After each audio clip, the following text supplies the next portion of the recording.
ဒီနေ့ကတော့ coffee sauce ဖြစ်တဲ့ coffee ဆက်ပြားလေးဖြစ်ပါရှင်အဓိက ingredient က base sauce 600g ရဲ့ coffee powder 30g ဖြစ်ပါတယ်ရှင်ပထမအဦးဆုံးညီမတို့ gram ချိန်နဲ့ဆက်ကလေးနဲ့ ingredient လေးတွေကိုချိန်လိုက်ပါမယ်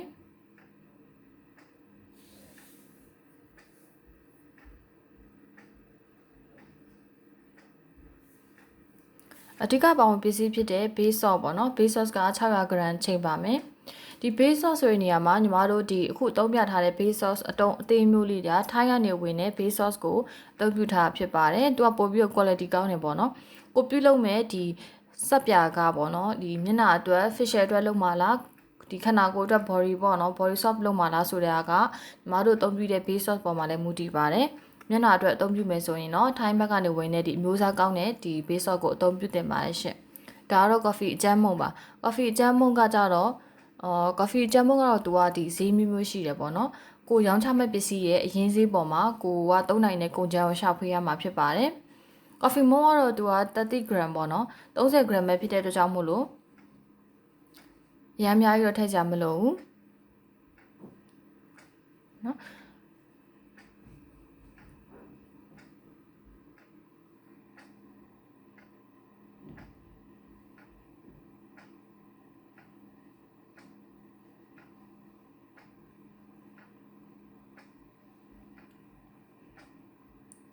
ဒါတော့ပေါင်ပစ္စည်းပါညီမတို့စီမှာအဓိကအသုံးပြုမယ့်ဆီလီကွန်ပေါ့နော်ဆီလီကွန်ဇွန်းလေးနဲ့နောက်ပြီးတော့မိုကွက်လေးနဲ့ပါရှင့်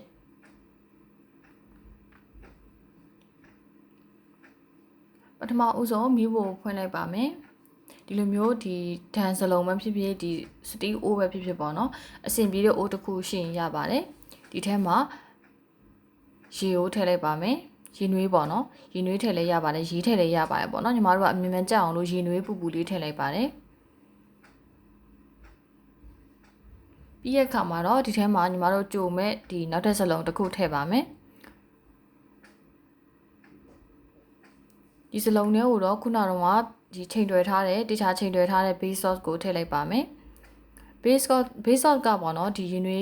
နဲ့ပေါင်းခန့်ထားတဲ့ဒီခွက်အလွတ်ထဲကိုထည့်ပြီးတော့မှွေပေးလိုက်တာနဲ့သူက automatic သူကအရေးပျော်သွားမှာဖြစ်ပါရဲ့ရှင့်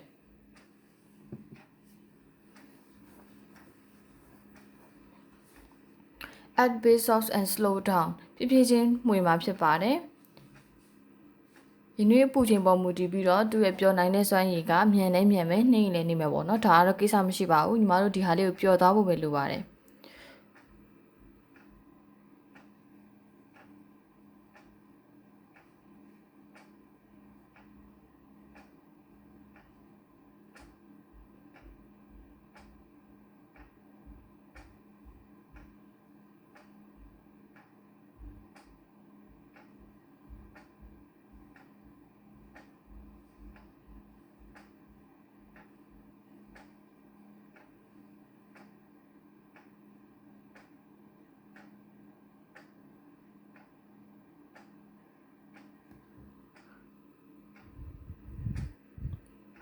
ခုလိုမျိုး base sauce လေးအကုန်လုံးကပျော်သွားပြီဆိုလို့ရှိရင်တော့ဒီကဒုတိယပါဝင်ပစ္စည်းဖြစ်တဲ့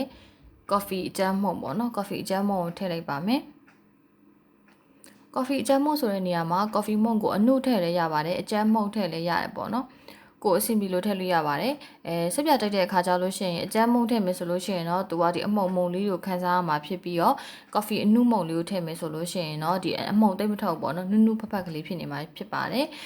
ဒီအခုပြုလုပ်ပြနေတဲ့ဆက်ပြကုံချမ်းပေါ့နော်ဆက်ပြကုံချမ်းနဲ့အကုန်လုံးကအရင်တိတ်မရှိပါဘူးဒီ base sauce ဆိုလို့ရှိရင်လေသူက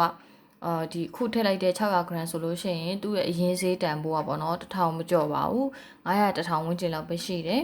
ဒီ coffee ဂျမ်မောကလည်း 30g ဆိုတော့အရန်ကိုဘယ်လိုခေါ်မလဲကုန်ကြစိတ်အရန်တတာပေါ့နော်ပြုလုပ်တဲ့အဆင့်လေးတခြားလုပ်မယ်ဆိုလို့ရှိရင်ဒီလိုမျိုး 600g ဆိုလို့ရှိရင်ပုံစံခွက်ထဲထည့်မယ်ဆိုညီမတို့ကဆက်ပြ4တုံးသို့မဟုတ်5တုံးထွက်တယ်ပေါ့နော်ကုန်ချမ်းကအရင်က1000 1500မကျော်တဲ့ကုန်ချမ်းလေးတွေနဲ့ဆက်ပြ5တုံးထွက်မယ်ဆိုလို့ရှိရင်ကိုဘယ်လောက်ပြန်ရောင်းမလဲပေါ့ဒီပေါ်မှာမူတည်ပြီးတော့ idea လေးတွေစမ်းသစ်နိုင်ပါရှင်ခုနလိုမျိုး base sauce ပျော်သွားပြီဆိုလို့ရှိရင် add the coffee powder and mix slowly เนาะ mix slowly เนาะဖြည်းဖြည်းချင်းမှွေပေးရမှာဖြစ်ပါတယ်အရန်ဒီလိုမျိုးမှွေစရာမလိုဘူးဖြည်းဖြည်းလေးမှွေပြီးအဓိကပေါင်းပစ္စည်းလေးတွေပျော်ဝင်သွားဖို့ပဲအဓိကဖြစ်ပါတယ်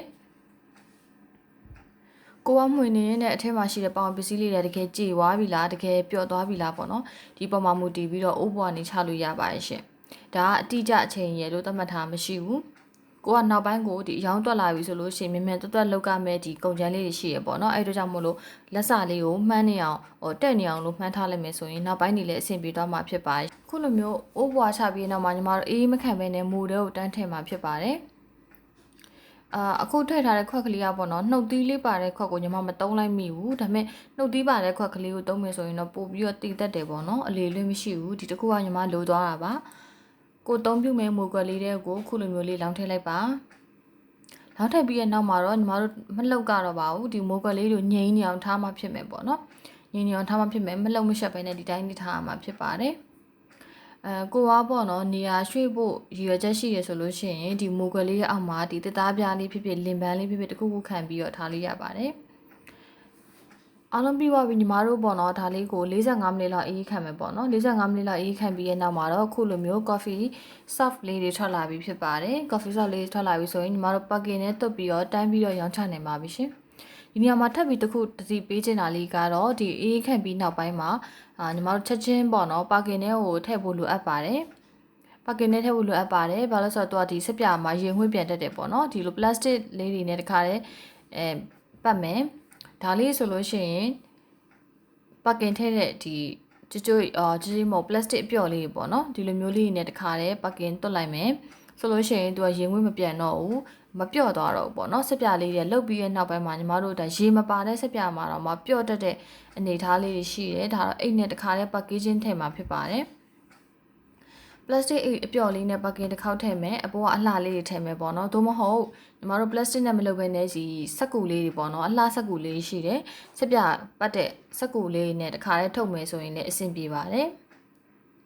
โอเคညီမအမြဲတမ်းပြောနေကြတဲ့အတိုင်းပဲညီမတို့တဘာဝပြီး handmade ပစ္စည်းလေးတွေထုတ်လုပ်ပြီးတော့စီးပွားဖြစ်ရောင်းချမယ်ဆိုလို့ရှိရင် packaging ကအသက်ပါเนาะနောက်ဆုံးမှာဒီလိုမျိုး plastic နဲ့တစ်ထပ်ထုတ်မယ်ထုတ်ပြီးလို့ရှိရင်ဒီတိုင်း plain ရောင်းချလိုက်တာတဲ့ဆိုလို့ရှိရင်ညီမတို့အလှပ